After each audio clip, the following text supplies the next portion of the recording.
지금 학생들이 좀 여유를 가질 수 있는 방법, 노하우 이런 거 좀 있을까요? 예, 이제 공부에 제가 사용하는 거는 422 법칙이라는 게 있어요. 여기 빨리 적으세요. 자, 펜 들고. 아, 자, 442 법칙, 442 법칙. 44, 이거 축구 포메이션 아닌가? 442 법칙입니다. 442. 442 법칙. 예. 네.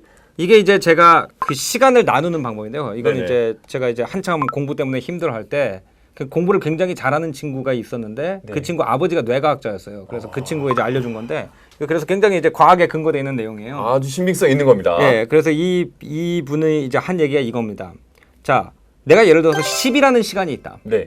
그럼 실제로 내가 문제집을 풀거나 교과서를 보고 있는 시간은 2를 넘으면 안 된다. 오. 왜냐면 그래서 이 2시간 동안 예를 들어서 10시간이니까 그럼 2시간은 문제를 풀거나 교과서를 봅니다. 네. 그러면 4시간은 뭐가 있어야 되냐? 얘를 암묵지로 만들려고 그러면 얘를 걸 때가 있어야 된다는 거죠.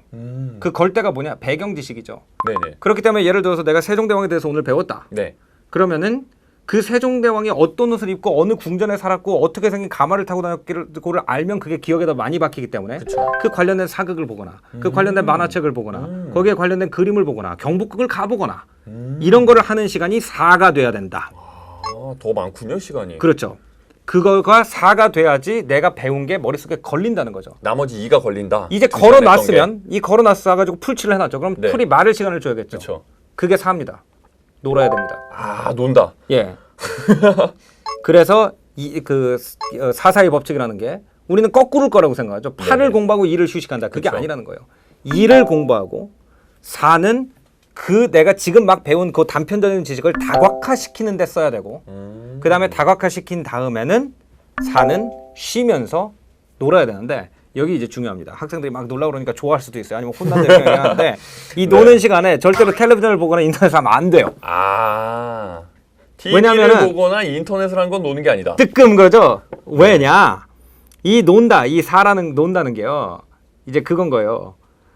그게 머리에 뭘 넣었을 때 아무것도 안 들어가기 때문에 머리가 이미 집어넣은 걸 가지고 조작을 하는 시간을 머리한테 허용을 하는 건데 텔레비전이나 인터넷을 보잖아요. 네네. 딴 걸 계속 넣고 있죠. 인풋이 계속 이루어진다. 예. 그렇기 때문에 그게 들어가 가지고 뇌가 못 쉬거든요. 아, 뇌를 좀 쉬어주는 시간이 필요한데 우리는 보통 그 노는 시간에 뭐 게임하거나 TV 보거나 인터넷 하면은 그게 쉬는 게 아니라 계속 쉬는 게 아니에요. 계속 계속 뭔가 정보를, 배우고 있는. 네. 계속 뭔가 배우고 있는. 그러니까 부모님들이 텔레비전에 인터넷 하고 있으면 배우는 시간이 아니야. 공부하는 시간이 아니라고 생각하는데 사실은 그것도 공부하는 시간이죠. 단지 다른 걸 배우고 있는 거죠. 드라마에서 지금 열심히 특공대가 뭘 하고 있는지 그다음에 그렇죠. 드라마를 통해서 의사들이 뭐 하고 있는지를 배우고 있고요. 예를 들어서 네. 그래서 계속 딴 거를 머릿속에다 집어넣고 있기 때문에 네네. 그 시간을 쉬는 시간으로 칠 수가 없어요. 맞습니다. 그래서 주로 이 4시간 동안 그래서 이제 미국에서 명문 학교의 공부법을 보면은 학교가 끝나자마자 네. 애들 3시간 동안 끌고 나가가지고 구보를 시킵니다. 아, 너무 힘들어요. 너무 힘든데 네. 그게 뭐냐면은 뛰고 있어야만 머리가 아무 생각도 안 한다는 거예요. 그 논리는. 예. 그 3시간 동안 구보만 하는 게 아니라 이제 운동을 한다는 거죠. 구보하고 그다음에 풋볼도 하고. 그러니까 442 법칙이라는 건 우리가 2시간 동안 공부를 하고 수업을 듣고 열심히 문제를 풀고 그리고 나머지 4시간 정도는 그거에 관련된 다른 활동들을 하면서 내가 배운 거를 좀 더 단단하게 이어붙이고 그리고 그걸 말할 시간 그러니까 뇌를 좀 쉬어주는 시간이 또 4시간이 필요한데 이때 논다라는 거는 우리가 생각하는 게임을 하거나 뭐 이런 게 아니라 정말 말 그대로 뇌를 쉬어주는 운동을 하거나 정말 생각을 안 하는 네, 그런 게 필요하다. 그리고 저도 알아요. 그러니까 저도 그 미국도 마찬가지로 고등학생 때는 내가 내 공부를 주도할 수 있는 게 아니라 선생님이 하라는 대로 엄마가 하라는 대로 이렇게 해야 된단 말이죠. 그렇기 네. 때문에 제가 이렇게 얘기를 하면서도 가슴이 아픈 게 이게 과학적으로 맞는 얘기예요. 근데 못한다는 걸 알거든요. 나도. 과학적 근거가 있는 얘기입니다. 네. 그렇기 때문에 이거를 그래도 알고 계셔야 돼요.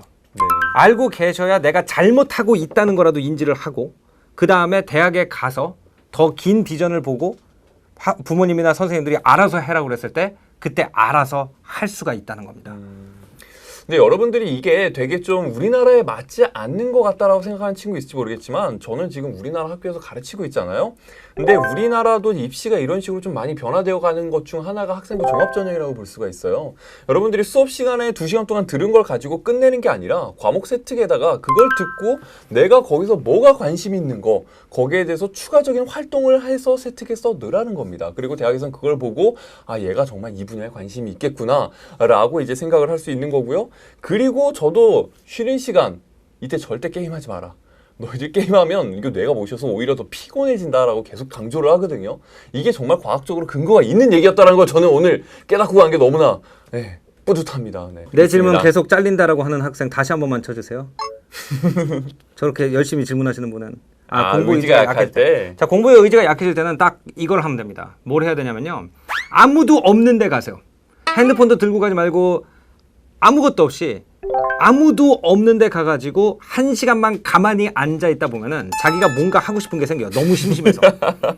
그럼 그 하고 싶은 거를 중심으로 공부를 시작하면 돼요. 네, 여러분 핸드폰 가져가면 안 됩니다. 네. 여기서 중요한 건 핸드폰을 가져가면 안 돼요. 가만히 있어요. 그러니까 정말 뭘 하고 싶어도 한 시간이나 1시간 반만 가만히 있다 보면은 내가 열정이 없다고 생각하는 학생들이 많은데 열정이 없는 학생들은 뭐냐면 자기한테 1시간 반만 심심한 시간 준 적이 별로 없을 거예요. 맞습니다. 가만히 있다 보면 뭔가 하고 싶은 게 생깁니다. 아무도 안 보고 아무도 신경 쓰지 않을 때 내가 하는 행동은 뭐야?